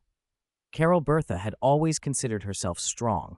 She had stood at execution grounds without flinching, looked bandit leaders in the eye as they were put to death in her name, and had stripped off her gowns to don armor and fight in the field. But she had never understood until that day that there are things worse than death. Being locked in a sunless cage and treated as an object of experiment. Dying quickly from a side effect might be a mercy compared to the endless torment of those trials. She was no saint. She understood the harsh calculus of progress. The continent's dominance had been built on the suppression of non-human peoples and the exploitation of animals. Magic and medicine develop on the backs of experiments that leave corpses. Sacrifices would be made. But Carolbertha could not bear the thought of her granddaughter Sienna becoming one of those sacrifices. If Sienna were to become a witcher and later die in battle with monsters, that fate would at least be a purposeful death. She would have fought. She could not accept Sienna being broken down in a laboratory. "You should know, Your Grace," Linn said quietly. "The law of surprise is a recognized custom in these parts, and it isn't the monopoly of witchers. Anyone can claim a reward by it. You may not understand, but there are strict conditions to its execution," he added. Linn himself found talk of the Black Sun curse ridiculous, but he had no choice but to take the law of surprise seriously. Destiny and such things were real here. He paused, choosing his words. In short, the law of surprise usually involves what the saved person first sees when they return home, or something the saved person possesses without knowing it. Miss Sienna does not, in any way, meet those conditions. "If you wish me to take Miss Sienna away," he continued, "all that's needed is a commission." At that, the Duchess's eyes lit up. "Then I ask you, Master Linn, to take my granddaughter away. Wherever you take her, see that she never sets foot in Toussaint again in this life." "If you accept, I will ask 2,000 florins as my fee," Linn said. Linn almost choked on the price. 2,000 florins, more than 20,000 orens. In the old tales, Geralt's highest single reward was 3,000 orens for lifting a Striga curse. This was extravagant even for wealthy Toussaint. Linn's first fleeting thought was of his old roommate, a man who always joked about living off a woman's wealth. Then reason shelved the joke. Those 2,000 florins weren't simply his fee. They would also have to cover Miss Sienna's maintenance for the coming years. A ducal lady could not be reduced to rough living. She would need a proper household, clothes, tutors. The sum suddenly seemed reasonable. "Rest assured, Your Grace," Linn said with gravity. "I will take good care of Miss Sienna." That assurance was exactly what the Duchess had hoped for. Though the Witcher had been in Toussaint only a short while, Carol Bertha instinctively trusted him more than her own knights. She commanded a regiment of ranger knights who swore loyalty to her and upheld the 5 virtues of knighthood. But they were human, and it had become clear that many of them valued honor and reward more than compassion. Since the news that Sienna was a child of ill omen, some of those knights had shamelessly suggested executing or burning the girl. The Duchess had been bitterly disappointed. If she had left Sienna to their escort, she could not imagine what would be done. She would rather entrust the child to a witcher. Rising from her seat, Duchess Carol Bertha walked calmly toward Linn. Fringilla and the guards watched, astonished, as the Duchess bent and inclined her head. "Then I leave everything to you, Master Linn." Footsteps cut through the moment. A servant came running, breathless. "Something terrible has happened, Your Grace." Carol Bertha's displeasure was immediate. Such haste, what improper behavior is this? The servant, realizing his rudeness, dropped to his knees. "Forgive my lapse, Your Grace." "Krauser has always been level-headed," Fringilla interceded from behind the Duchess. "If he's flustered, there must be a grave reason. I will not see him punished for it this once." The Duchess returned to her seat and said, "Speak. What is it?" "Miss Anna Henrietta and Miss Sienna are missing." For an instant, the room went utterly still. The Duchess's hands whitened on the arms of her chair. "Then why aren't you searching for them?" Cold sweat beaded on the servant's brow. "We have searched everywhere, Your Grace. No one has seen the 2 ladies. The guards posted at every entrance and exit report they did not see them leave the palace." "This is impossible," the Duchess murmured, and a wave of faintness washed over her. "Your Grace?" Fringilla stepped close and laid a hand to Carol Bertha's temple. A soft, calming glow of magic shimmered at her fingertips. "You are pale. Hold. Let me help." The Duchess blinked, steadied by the warm touch. "I'm all right now. Thank you, Fringilla," she said, patting the sorceress's hand as Fringilla withdrew. The question of where Anna Henrietta and Sienna had gone hung heavy in the room, unanswered, as everyone strained to think what could have happened under the palace's watchful eyes. Chapter 193. Anietta is a smart kid. The Duchess's face was grim. If it had been only Sienna, it would be bad enough, but Anna Henrietta had already been designated as the next ruler of Toussaint. If anything happened to her, the bloodline of the first Duke, Ludovic the Bold, would be cut off.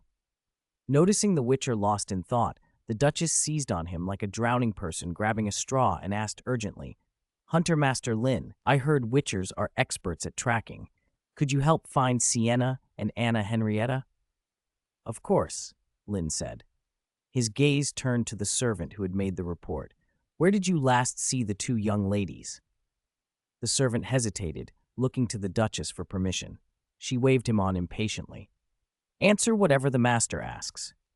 "The last time I saw Miss Sienna was when Miss Anna Henrietta was taking her to the children's entertainment room in the palace," the servant said. "Entertainment room?" Fringilla explained. "It's a room set aside for children to play."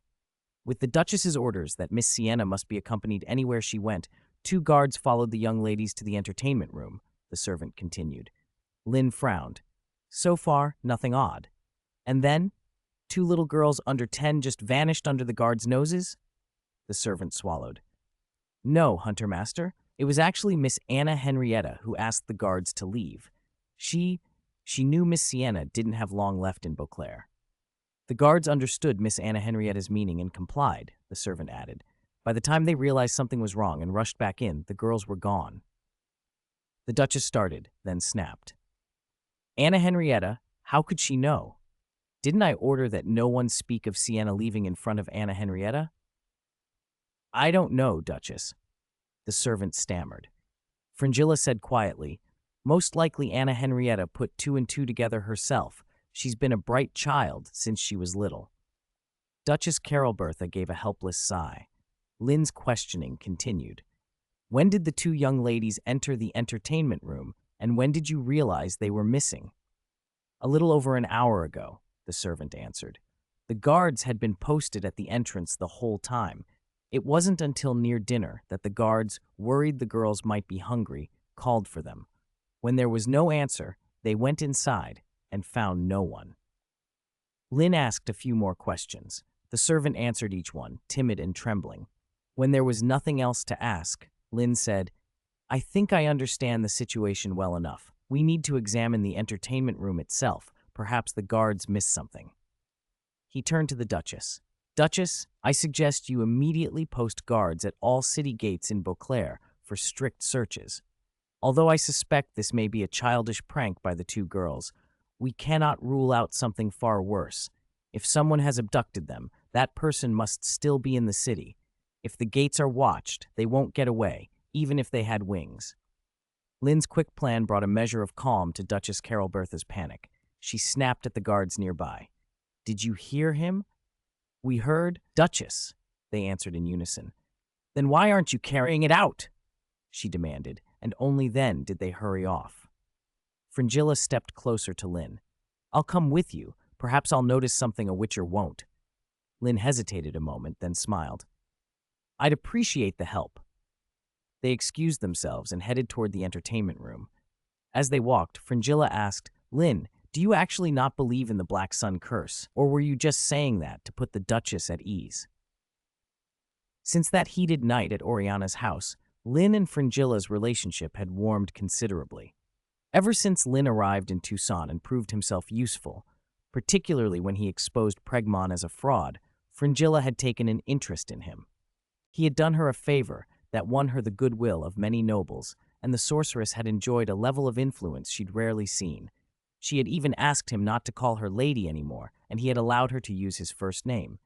Linn looked at her and smiled instead of answering directly. "Is that very important to you?" "No, it isn't," Fringilla admitted. "You know," Linn said, "I've practically watched Anna Henrietta and Sienna grow up. To my eyes, there isn't much difference between them. If you hadn't told me beforehand, I doubt many people could tell which one is the child of disaster." Fringilla glanced at him. "Are you really thinking of training her as a witcher? But I've never heard of female witchers." "It's certainly harder for women to become witchers," Linn said, thinking it over. "But I haven't decided yet whether to teach her to use a sword." Linn was thinking beyond mere combat training. Familiar with how events had played out in the original story, he knew his first priority would be to shape Sienna's character. In that tale, Sienna could be swayed by Geralt, which indicated she wasn't so stubborn she'd refuse to change. With proper guidance, he believed tempering the hatred in her heart wouldn't be impossible. It was vital, he thought, for other reasons too. In the original timeline, after Sienna was sent away, Anna Henrietta lived with deep remorse. She later sent people to look for Sienna, but they failed because Sienna refused to show herself. Anna Henrietta was the future Duchess of Toussaint, a duchy positioned between continents. Whoever controlled Sienna could effectively influence the entire duchy. The value of that leverage was obvious. Few would let such an advantage slip away. Sometime later, they reached the entertainment room. Several guards with halberds stood at the door. Fearing they might disturb whatever was inside, Linn and Fringilla had not sent them in. When the pair approached, the guards saluted. Fringilla nodded. "You stay outside. Don't let anyone in. Linn, come with me." They stepped inside. The first thing Linn noticed was how unnaturally quiet the room was. A witcher's senses were keener than an ordinary person's. He could pick up the breathing and faint heartbeats of the guards outside, the ghost of perfume from the court sorceress standing close beside him. If Anna Henrietta and Sienna were hiding somewhere in the room, he would have felt them. Good, that ruled out the simplest possibility. The girls were not concealed here. His cold, golden, vertical pupils swept over the room. A toy rocking horse, a child's tea set, a full-length mirror, a music box. The room was small. One glance took it in. There wasn't a single window. To come and go, you had to use the door they'd entered through, and 2 guards had been posted there the whole time before the girls disappeared. How could anyone have slipped in without the guards seeing? Not even an assassin could have managed it. Lynn's gaze paused on a large, hardbound book lying on the table beside the tea set. On the bookshelf against the wall, there was a single empty space. Fringilla followed his look. You think the last thing they did in this room was read a book? Linn connected the dots and said thoughtfully, No, I think they hid inside this book. Hide in a book? Fringilla started, then a look of recognition and alarm crossed her face. Damn it, they might really have gone in. Why did they pick this one? What's wrong? Isn't it just a fairy tale book? Fringilla's uncle, Artorius, had created a magical realm for Anna Henrietta and Sienna, inhabited by creatures out of fairy tales and legend. To enter, one only had to open the thick, hardbound volume titled The Land of Fairy Tales and speak the incantation, Fairy Tale Appear. Years later, when Geralt revisited that world, the spell had faded. The characters inside had grown unpredictable, sometimes violent. But it was 1251 now. The enchantment should still be stable. What could possibly go wrong? Fringilla gave him a troubled look. You've misunderstood. The book isn't The Land of Fairy Tales. It's The Nightmare Edge. Linn blinked. The title alone was wrong for a children's entertainment room. Surely it wasn't meant to be here. Fringilla's expression turned grim. Aside from my uncle, anyone who enters the world in that book without an invitation faces unimaginable danger. Even me, she added quietly. So Artorius had made more than one magical book, and this one was dangerous. Linn felt his unease match hers. We need to find your uncle. If the girls are inside, Artorius should be the one to bring them out, Linn said. Fringilla bit her lower lip. That's the problem. My uncle left Toussaint after the Duchess recovered. Can't you contact him? A sound transmission box? A far-seeing mirror? She shook her head. No, he didn't leave simply to travel. He left to run. Nilfgaard's influence is growing. Within the Emperor's reach, everyone, commoner, sorcerer, noble, must obey his commands. The Golden Towers have sent word that my uncle and I are to come swear fealty to the Emperor. I stalled as long as I could to keep the Duchess alive, but I have no more reasons to delay. My uncle chose to go. Lynn's mind raced. Your uncle fled. What about you? Fringilla was silent a moment, then said, I must go tomorrow to the Golden Towers to pledge loyalty. She looked at him with urgency. Linn, if you can, please stay in Toussaint. You're a baron here. No one will look down on you. If you cannot abandon your companions, bring them. Income from Castel d'Arciac's vineyards alone would support dozens of Liarin. The duchy also hires knights from time to aid the rangers and the guard. Pay is good. You would be well provided for here. For a heartbeat, Linn almost agreed. Toussaint had so far been spared the wars to come. Anna Henrietta, the Duchess, was kin to the man who would one day be Emperor Emmer. Perhaps that would keep Toussaint safe. The wine revenues could feed them for years. If they bent the knee and handed over school secrets, the trial of the Grasses formulas and other documents, Nilfgaard might leave them be.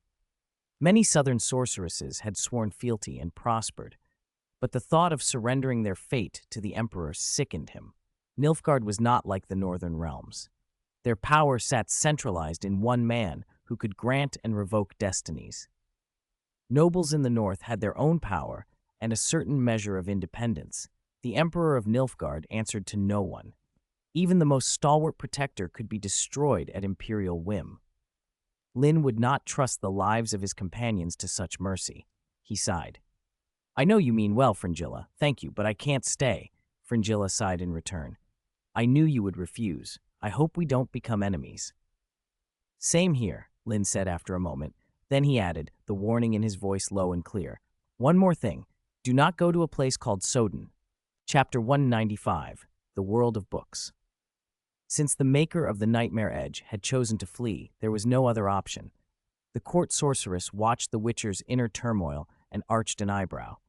I've told you how dangerous the magical worlds inside this book can be. Are you really going to put yourself in harm's way? Linn shrugged. As you said, without the author's invitation, any intruder who rushes in will meet unpredictable dangers, but the 2 young ladies are already trapped inside. If we do nothing, they'll never get out. Besides, he added, Death walks with me. Ever since I became a witcher, I've been prepared for it. Linn struck a righteous pose, as if the sentiment itself bolstered him. The sorceress put one hand on her hip and said quietly, "I'll go with you." Linn was taken aback. "Are you sure? Witchers live with death. Few die peacefully of old age. Sorceresses are different. They hold high stations and rarely dirty their hands. Even on the battlefield, they are always protected by layers of guards." That was why Linn expected Fringilla to stay behind.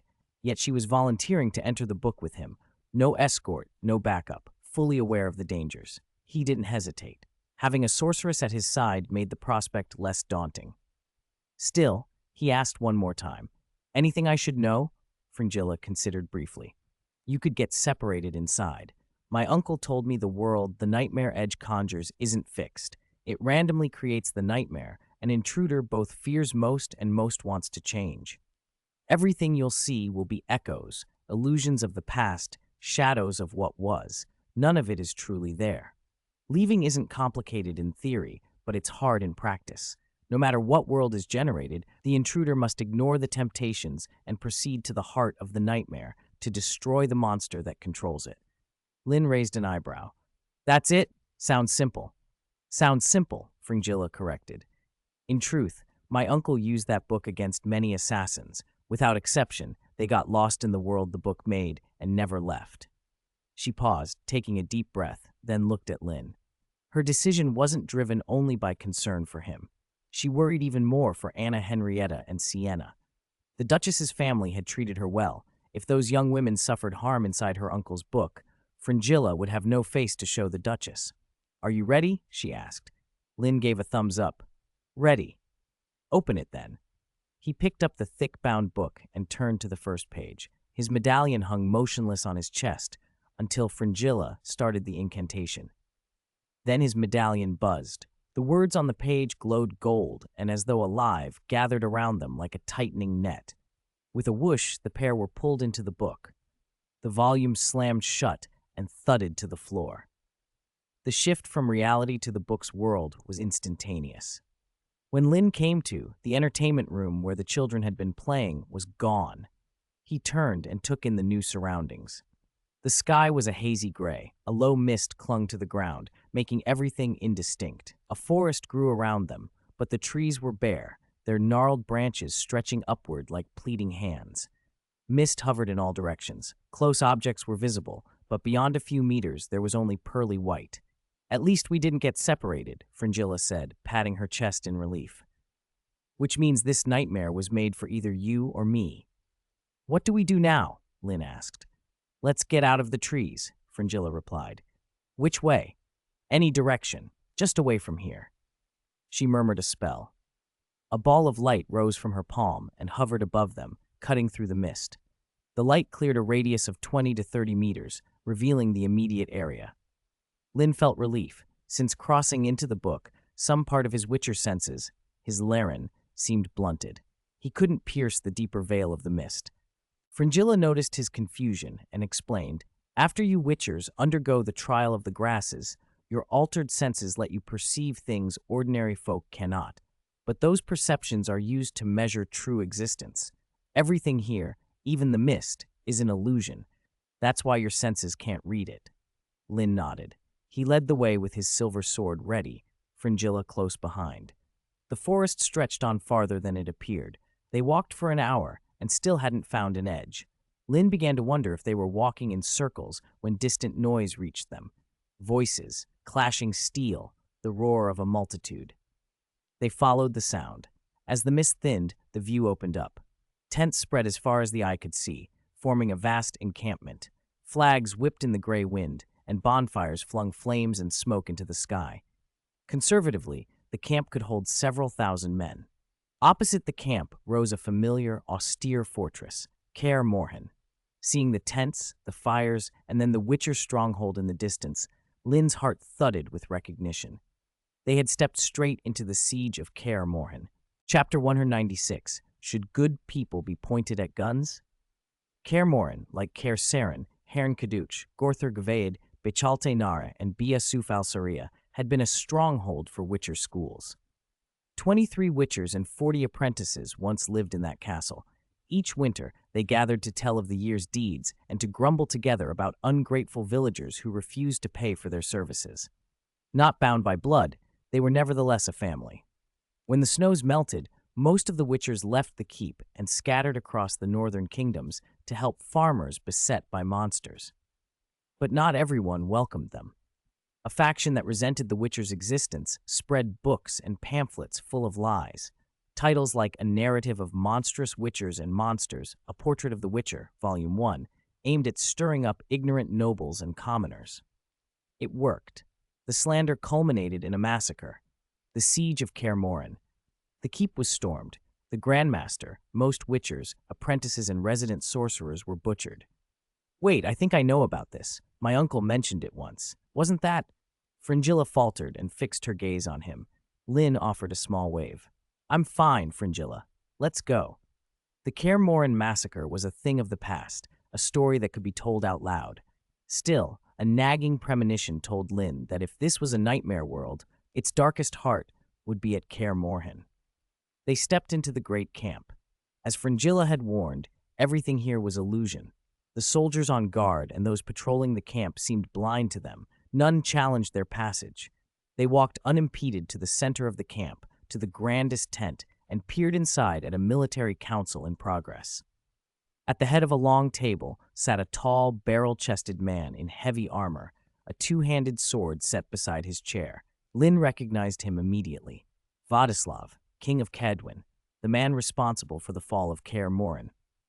During his 8-year reign, he had been a reign of terror, countless executions, arbitrary killings, entire families wiped out at whim. He even introduced a new device of death, a guillotine, a compact, rapid beheader that allowed mass executions with shocking efficiency. The people endured his tyranny until a popular uprising toppled him. The army that had once backed him turned against him. He tried to flee, but, fat and immobile, could not mount a warhorse and had to be carried in a litter.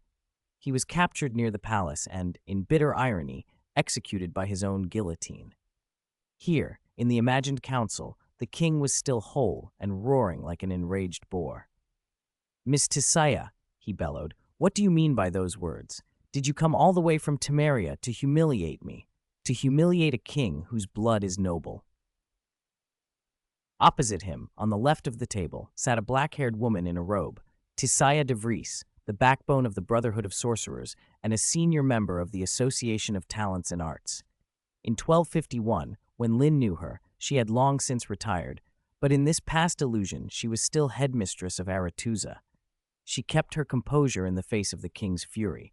"Your Majesty Vladislav," she said calmly, "I do not come to humiliate you. I come to stop you, to prevent needless bloodshed." Vladislav laughed as if she'd told a joke. "I have thousands of soldiers at my command. There are only a few dozen of those mutant freaks holed up in that castle. We could spit on them and drown them." Tisaya was not so sanguine.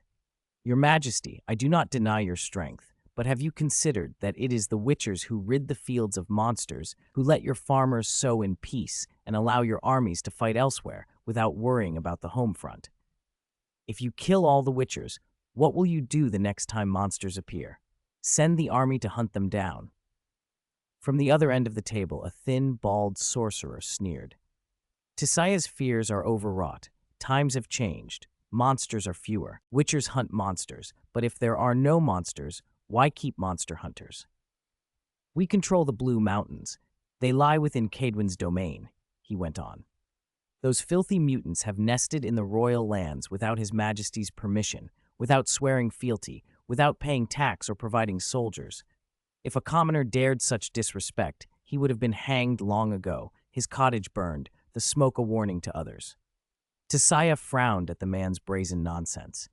He was Paya Badri, headmaster of Ban Ard Academy, another pillar of the Brotherhood of Sorcerers, and a leading figure in the Association of Talents and Arts.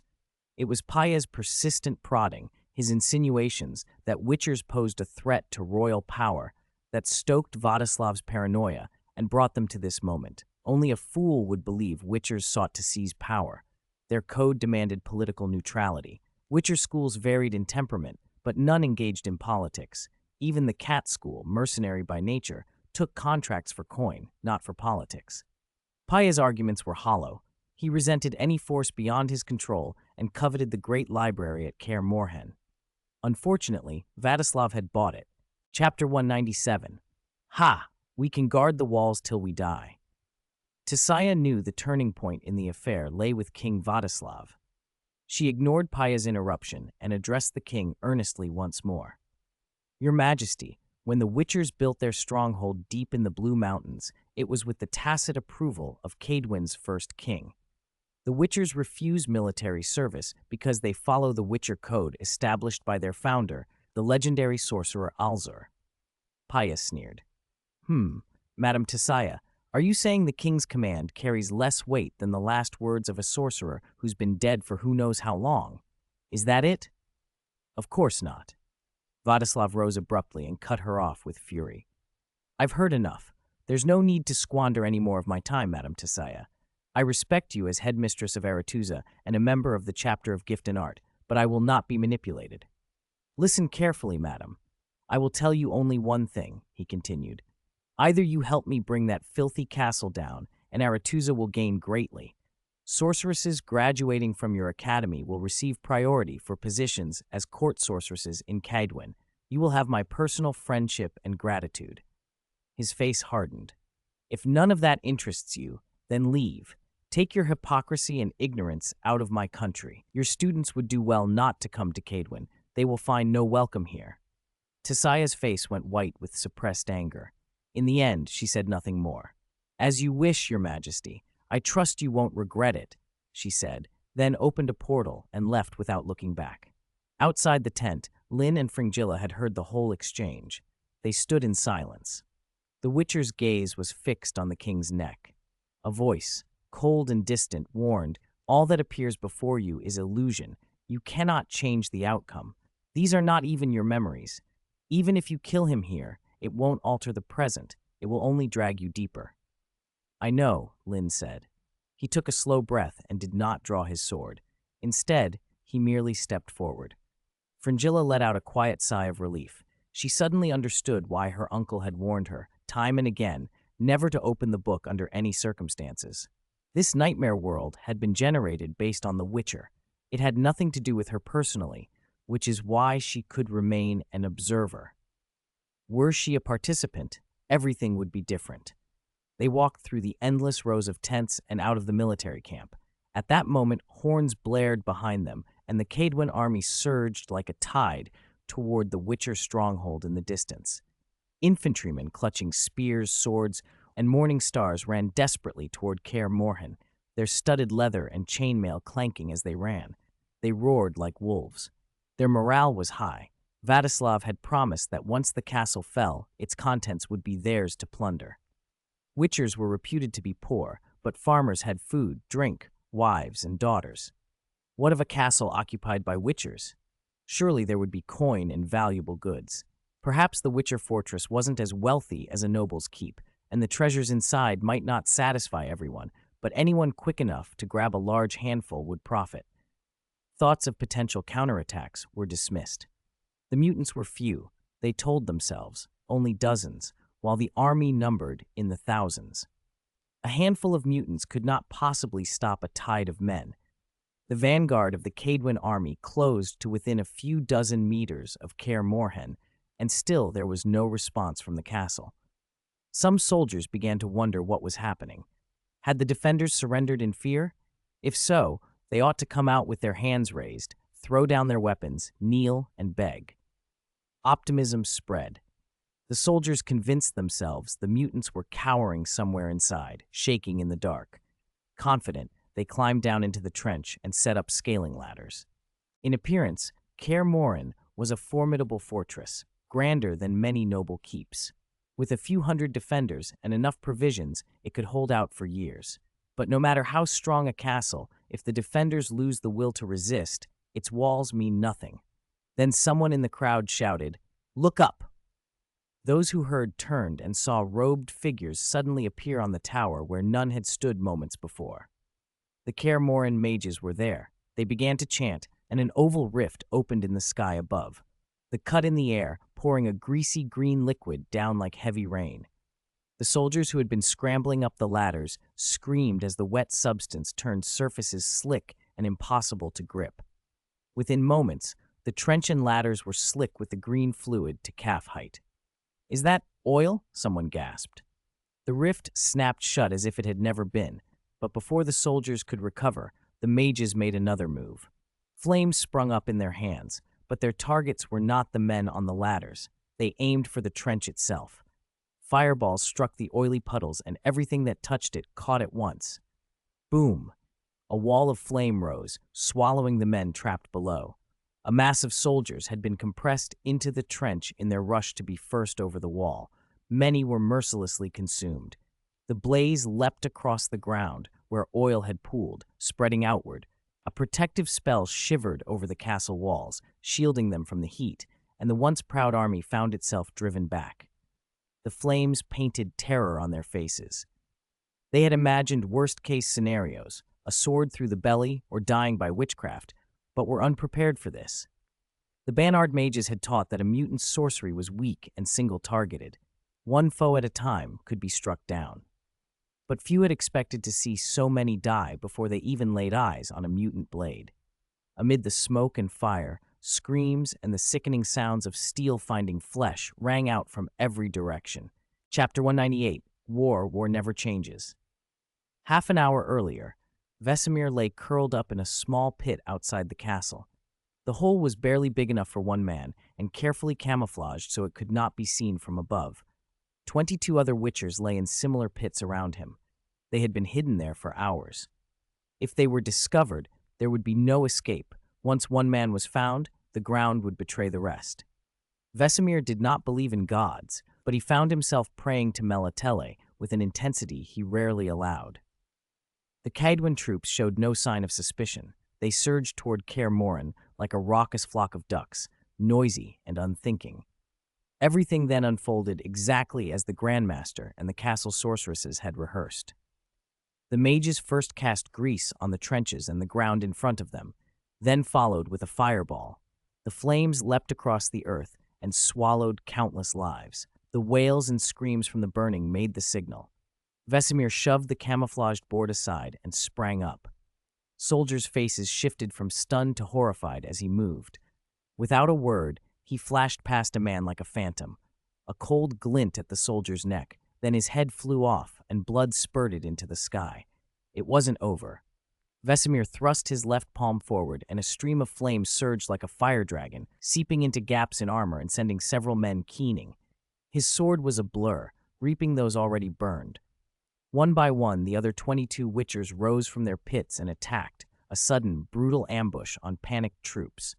Screams filled the air. The Kaedwen ranks dissolved into chaos. To be fair, 23 against thousands could not, by brute force alone, slaughter an army. Witcher's mutations made them stronger than ordinary men, but they were not Astartes. The difference between reality and a game is that real armies are made of living people whose emotions decide outcomes in ways no morale bar can simulate. Many of the soldiers who escaped the flames hadn't even had time to react before the witchers struck. They did not know where the attackers had come from. In such confusion, calm was a luxury.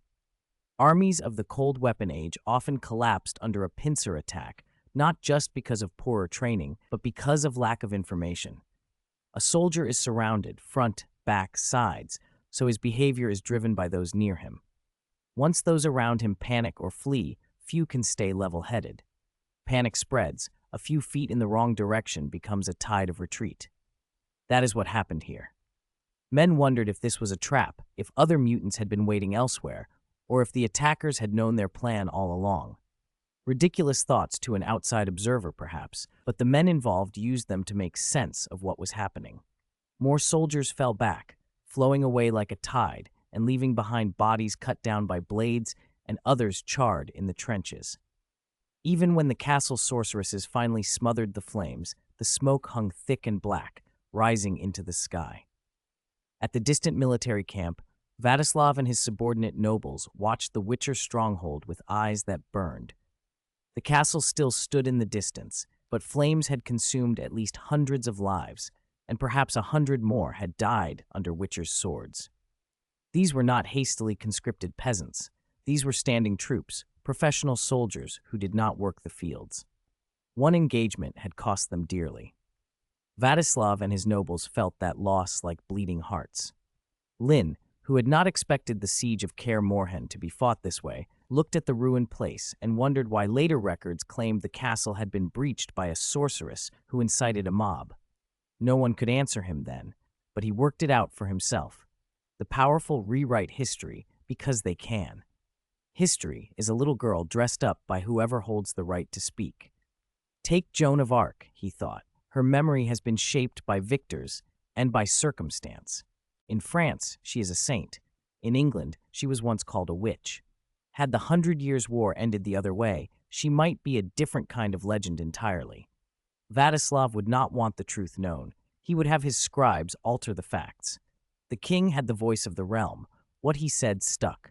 Why didn't survivors like Vesemir insist on the truth? For one, it would have been useless. On one side stood a mighty king and his nobles. On the other stood lowly witchers. Whom would people believe? For another, perhaps the king soon considered the witchers no longer a threat and left them be. In the end, survival mattered more than setting the record straight. Vesemir gathered Geralt and the others and took them back to the castle, now a ruin. They had lived. The rest was small consolation. This was Vesemir in his youth. Chapter 199. As long as Haya attacks, everything will be fine. Director Paya, is this what you call a mutant who won't cause trouble? King Vladislav of Kaedwen spat, eyes burning with fury. Hundreds of my loyal soldiers were burned alive here, without any honor. Have you been colluding with the mutants? Nobles in the tent tightened their grips on sword hilts and stared at Paya and the handful of sorcerers beside him. The air thickened with tension. The sorcerers formed an instinctive circle around Paya, hands ready to weave spells. No one moved yet, but any second things could explode. Cold sweat beaded on Paya's brow. He silently cursed the fortress sorcerers of Kaer Morhen a dozen different ways.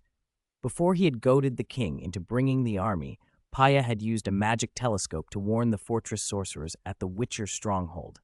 Out of professional courtesy, he had urged them to withdraw before the troops arrived and promised them life if they left. He'd received no reply. Paya had assumed no sane sorcerer would stay to die with the Witchers. Now it seemed those fortress sorcerers had been even more stubborn or foolish than he'd imagined. Or perhaps they'd been with the mutants long enough to develop sympathies. Whatever the reason, once they refused him, they became enemies, and he meant to be ruthless. Even though the tent crackled with hostility, Paya was not truly afraid of the moment. Breaking the encirclement wouldn't be difficult. The real problem was what would come after. If he struck now, he and his fellow sorcerers would be branded traitors across Kaedwen, hunted and reviled. The arrest warrants could spread across the north. He would lose his post as director of Barnard Academy, and no southern king would welcome a man accused of treason or regicide. He forced himself to breathe slowly and bow deeply to the king and nobles. Your Majesty, I offer my deepest apologies for your losses. It was my dereliction of duty that I failed to uncover traitorous sorcerers within the Witcher castle, he said. But be assured, your army will not need to move again. We will handle the rest. Vladislav's expression softened a touch. He, too, could not truly believe the director of Barnard would cozy up to a pack of filthy mutants. There was no profit in it. His barbed words earlier had been meant to provoke, to get the other man to reveal himself. He had no desire to send his soldiers back into that inferno. Those men were his blood and bone. Too many losses would embolden his internal enemies and weaken Kaedwen before Aedirn. Before Vladislav could reply, a bald sorcerer at Paya's elbow spoke in a low, measured voice. Your Majesty, I suggest you withdraw the army and all noble lords to a safe distance. We are about to perform a legendary spell, Alzur's double cross, devised by Alzur himself. Vladislav's eyelids twitched. Alzur's double cross, I seem to recall that spell. Didn't it end the Dagger War, the succession conflict over the Temerian throne? The bald sorcerer bowed. Correct, Your Majesty. You are indeed well read. I also heard Alzur used it again in Maribor and destroyed half the city. Even Alzur died to his own conjuration, Vladislav said, his face draining of color. The nobles around him exchanged grim looks. Are you certain this is wise? Could you not summon an earthquake and entomb the mutants instead? Paya shook his head. An earthquake or blizzard could be countered by their own magic. Summoning spells differ, but we are not Alzur. To force a legendary spell requires rare and costly reagents. How much gold do you need? The king snapped. I will provide it. Paya waved that away. I do not want your gold. I have one small request instead. Allow me to serve as the princess's tutor. A tutor? Vladislav frowned. But Mistress Tisaya declared my daughter has no magical talent. She cannot be a sorceress. Paya smiled faintly. Mistress Tisaya is right, but not entirely. She saw the princess's lack of magical aptitude, but missed her gifts in other areas. Banard is not just a school of magic. We teach alchemy, technology, modern history, natural history, philosophy, and more. I can cultivate her into an exceptional talent. A flicker passed through Vadislav's eyes. He narrowed them, considering. Then, reluctantly, he nodded. Very well. I leave her in your care, Director Paya. No sooner had he spoken than the figures in the camp around the tent seemed to disperse into wisps of smoke and reassemble into a new tableau. Linn found himself standing there, watching Paya and the other sorcerers lay precious reagents around an enormous magic circle. Dozens of peasants lay bound at the center, hands and feet tied, faces pale and terrified. The king and nobles looked on without pity. Vladislav coldly ordered Paya to begin. Paya and the sorcerers chanted. What none of them knew, but what Linn did, was how vulnerable a sorcerer was during a long incantation. If anyone could plunge a blade into Paya's back, the ritual would collapse and the spell would backfire. Kaer Morhen might be saved. Fringilla's voice brushed Linn's ear, tight with warning. You cannot stop them. These are illusions of the past, not real. If you act, you may be trapped in this world forever. I know, Linn answered quietly. He understood. They were not truly traveling back in time. They were still inside the nightmare created by the magic book, Fringilla's uncle's work. One scene was the stars in the sky, the other was their reflection on the lake. You could not confuse the reflection for the thing itself. He knew the difference. He forced himself not to strike. As the incantations rose, the great circle seethed with an eerie purple light. The bound prisoners writhed, their cries ripping the air. Linn blinked and then froze. Something seemed to be moving beneath the skin, exposed beyond a peasant's torn sleeve. He was not imagining it. The others showed the same signs. Something crawling, shifting beneath everyone's flesh. A horrible, wet, tearing sound filled the circle, and a swarm of scarab-like insects burst through one man's chest. They tried instinctively to flee the circle, but the purple barrier stopped them like an invisible wall. One by one, the prisoners died, and with each death, more insects erupted from their bodies until they densely carpeted the circle, writhing and obscuring the blood and the dead. But the sorcerers' faces grew sterner still, as if they had reached the critical moment. The chant intensified. The purple light thickened and bulged like a living, viscous sheet. Then the mist tore open, and a monstrous centipede of impossible size and many shining legs slammed forth, feeding off the conjured horror, and surged toward Kaer Morhen. Thanks to friends who voted with monthly and recommendation tickets, thank you for your support. Chapter 200, The Death of Haya. Paya watched with satisfaction as the giant centipede he and the sorcerers he'd brought had summoned smashed into the castle. The saliva demon, Alzur's double-cross summoning's most fearsome conjuration, was the same kind of horror that had turned half of Maribor into wasteland. From his vantage point, he couldn't hear the screams or see the exact fighting within the walls, but the dust that blotted out the sky told him all he needed to know. A massacre was underway. Then a rift tore open in the sky above Kaer Morhen. From where Paya stood, it looked like a thin wound, but anyone inside the castle would have seen how vast it was. The split yawned apart, and a single, enormous eye peered out. Countless shadowy hands unfurled from that eye like threads and coiled around the saliva demon as it rampaged. The beast fought, of course, but the hands, slender and fragile-looking, were made to counter it. They proved unbreakable.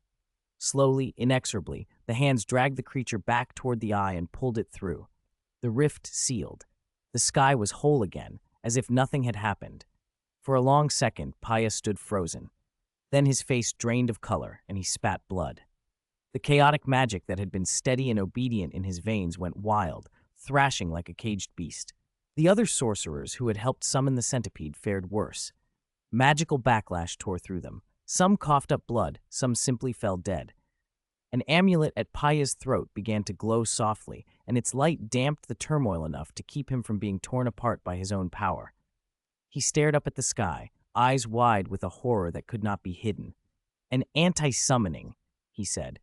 The anti-summoning was a curse the Brotherhood of Sorcerers had devised to counter creatures brought by Alzur's double cross, creatures from beyond the sphere conjunction, from a place they called hyperspace. The saliva demon had never been a natural being of this world. Sorcerers who'd tried to study it had paid for their curiosity with their lives. It resisted magic so well that even high sorcerers' strongest spells barely harmed it. In the end, the Brotherhood had forged the anti-summoning to banish such things back where they belonged, at the cost of a human life. To activate the curse, someone had to die. If that was the case, Paya thought, his heart dropping, then the sorcerers inside Kaer Morhen. Two nobles seized his arms and pinned him to the ground. Pain jolted through him as the world went blank.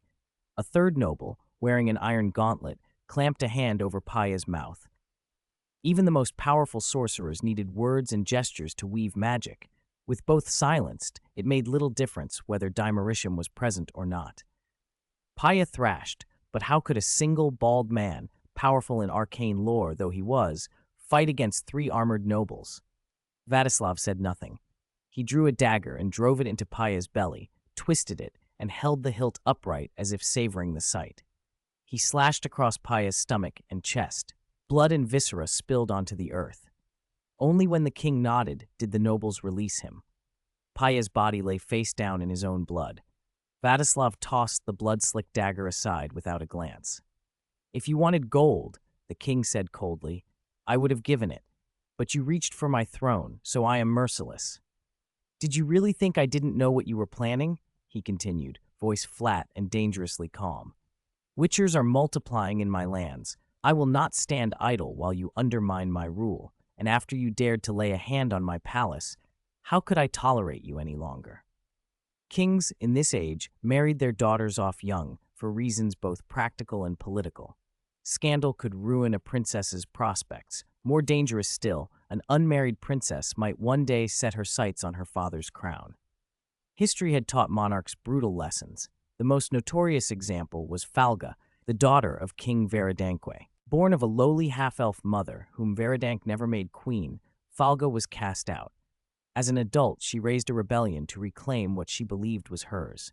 The bloody Falga rebellion ravaged the north. Kings, nobles, and sorcerers fell alike. The country nearly tore itself apart. Falga herself was burned at the stake, but the uprising left a stain decades could not wash away. Since then, no king dared leave his daughters unmarriageable into adulthood. They were bargaining pieces, used to secure alliances before they could become threats.